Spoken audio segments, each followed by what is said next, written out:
जय हिंद दोस्तों, जय जगन्नाथ। आज हम डिस्कस करने वाले हैं इस वीडियो में आज की इम्पोर्टेंट करंट अफेयर को। आज की इसी वीडियो में हम सभी इम्पोर्टेंट करंट अफेयर को डिस्कस करने वाले हैं। सो इसी वीडियो को एंड तक जरूर देखना, इम्पोर्टेंट हो सकता है।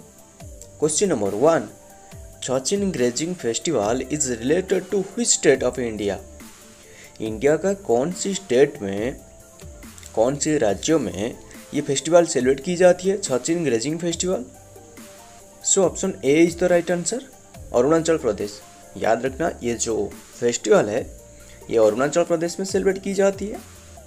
और ये the festival is celebrated in Tawang region of Arunachal Pradesh, Tawang region, याद रखना। और ये एक एनिमल के रिलेटेड फेस्टिवल है। अरुणाचल प्रदेश की ये एक एनिमल रिलेटेड फेस्टिवल है, इम्पोर्टेंट हो सकता है। और अरुणाचल प्रदेश की कैपिटल है ईटानगर और चीफ मिनिस्टर है पेमा खांडू, याद रखना। Next question number 2, Kargil Vijay Diwas is celebrated in which day? Kargil Vijay Diwas एक इम्पोर्टेंट डे है। कारगिल विजय दिवस कौन सी डेट को, कौन सी दिन को ये डे सेलिब्रेट की जाती है? So option B is the right answer, July 26। याद रखना, ये जो वार 1999 की बात है, जब ये हुआ था इंडिया और पाकिस्तान के बीच, और ये ख़त्म हुआ था लगभग 60 डे के बाद, यानी 26 जुलाई को। और इसमें इंडिया का ही विजय हुआ था, और इसी खुशी में ये डे सेलिब्रेट की जाती है। और याद रखना, आर्मी के चीफ जनरल, उसका नाम है मनोज पांडे।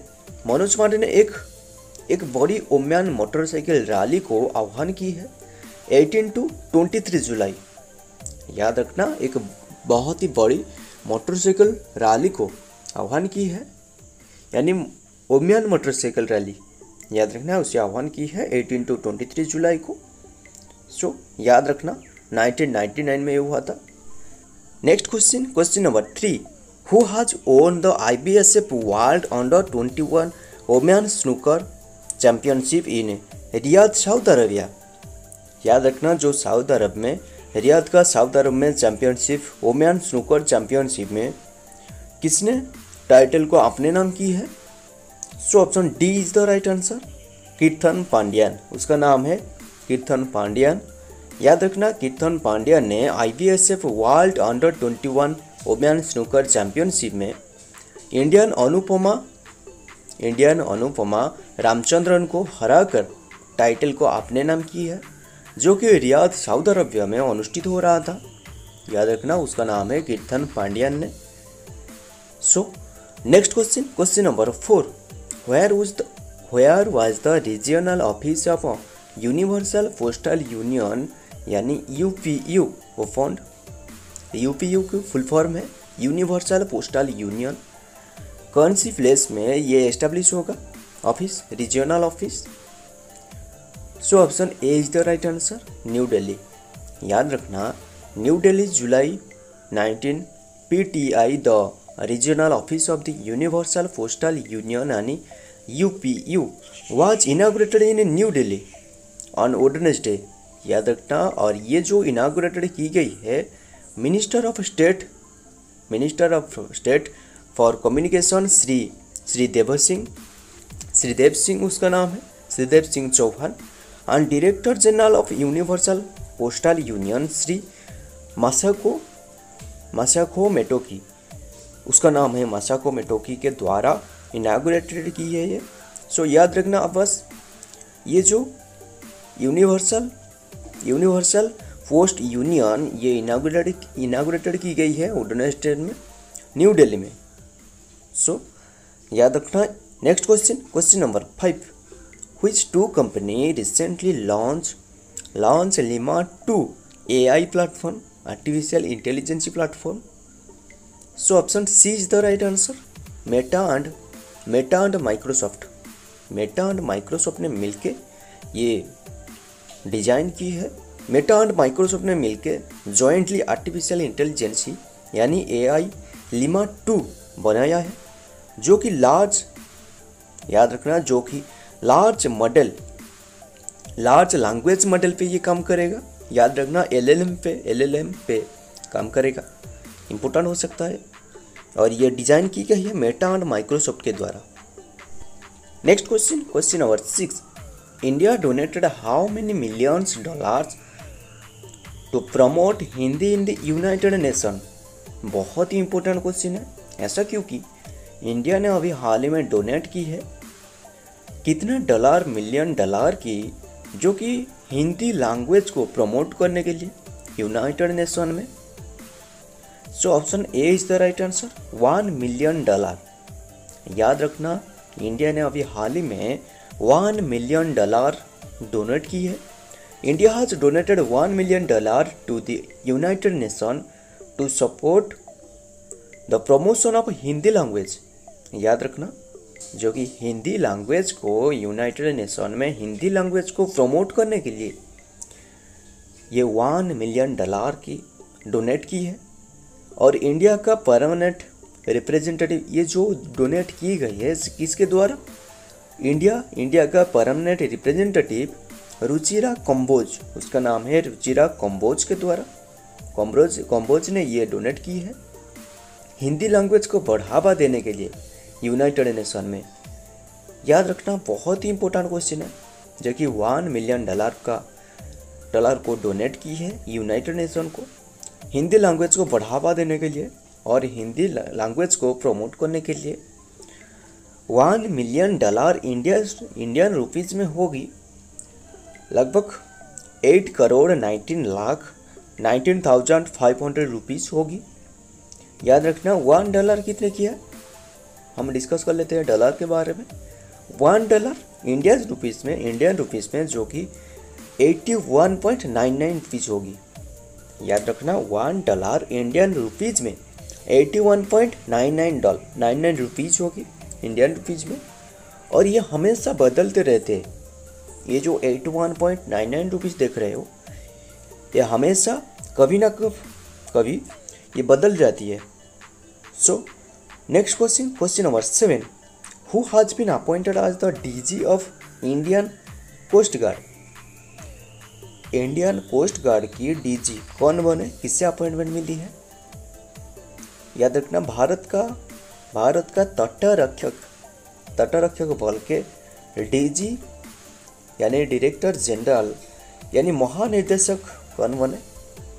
सो option B is the right answer, Rakesh Pal, उसका नाम है राकेश पाल, जिन्होंने 25th डीजी बने।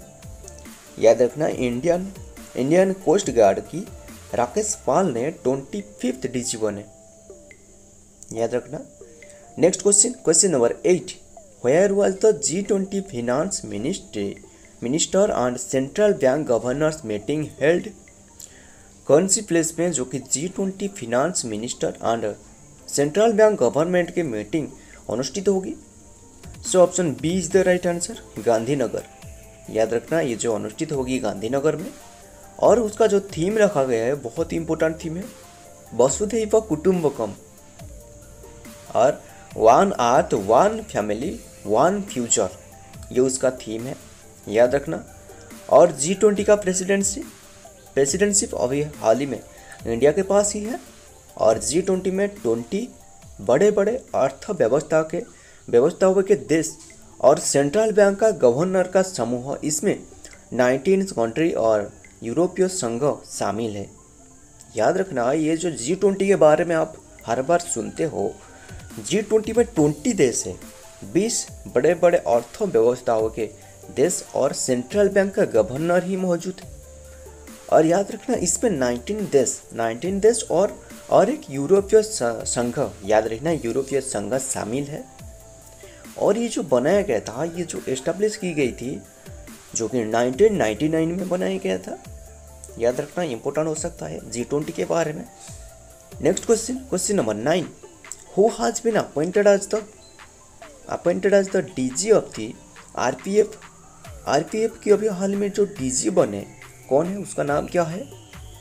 यानी आरपीएफ यानी railway protection force. So option B is the right answer, Manoj Yadav, उसका नाम है मनोज यादव ने बने आरपीएफ यानी रेलवे प्रोटेक्शन फोर्स की डीजी बने। Senior IPS officer Manoj Yadav has been appointed as the DG of RPF. याद रखना, रेलवे प्रोटेक्शन फोर्स की जो डीजी बने सीनियर आईपीएस ऑफिसर ने बने मनोज यादव। मनोज यादव ने 1988 बैच के आईपीएस ऑफिसर है। उन्होंने संजय चांदर, उसका नाम है, उन्होंने जो संजय चांदर के बाद उन्होंने बने, याद रखना, उनके बाद संजय चांदर के बाद उन्होंने डीजी बने। 1988 की बैच के आईपीएस ऑफिसर है, याद रखना, इंपॉर्टेंट हो सकता है। Next question, question number 10, this is the last question. 24 July is celebrated as which day. एक इंपॉर्टेंट डे है। 24 जुलाई को कौन सी दिन के रूप में, कौन सी दिवस के रूप में सेलिब्रेट की जाती है? So option A is the right answer, national thermal engineer day. National thermal engineer day is celebrated on 24 जुलाई, याद रखना। और ये जो पहले बार बनाया गया था 2015 में, याद रखना, नेशनल इंजीनियर डे पहले बार जो सेलिब्रेट की गई थी कौन सी दिन को? 2015 में। और ये 24 जुलाई 2015 में पहले बार सेलिब्रेट की गई थी। और ये एक ग्लोबल रिकॉग्नाइजेशन है, याद रखना, ये सिर्फ इंडिया का नहीं, ये एक ग्लोबल रिकॉग्नाइजेशन है, याद रखना। 2015 में ये पहले बार सेलिब्रेट की गई थी और 24 जुलाई को ही सेलिब्रेट की जाती है। और यहाँ कुछ इम्पोर्टेंट डे के बारे में दी गई है जो कि जुलाई मंथ की पूरी करंट अफेयर के बारे में जो इम्पोर्टेंट डे के बारे में दी गई है। इम्पोर्टेंट हो सकता है, याद रखना, सभी डे के बारे में इम्पोर्टेंट डे ही दिया गया है यहाँ। सो फ्रेंड, वीडियो पसंद आए तो वीडियो को लाइक, और चैनल पे नहीं हो तो चैनल को सब्सक्राइब करके बेल बटन को प्रेस कर लेना, ताकि ऐसे ही आपको important GK, important current affair मिलते रहेगा। सो मिलता हूँ और एक करंट अफेयर टॉपिक और एक इम्पोर्टेंट जीके के साथ। तब तक के लिए जय हिंद, जय जगन्नाथ।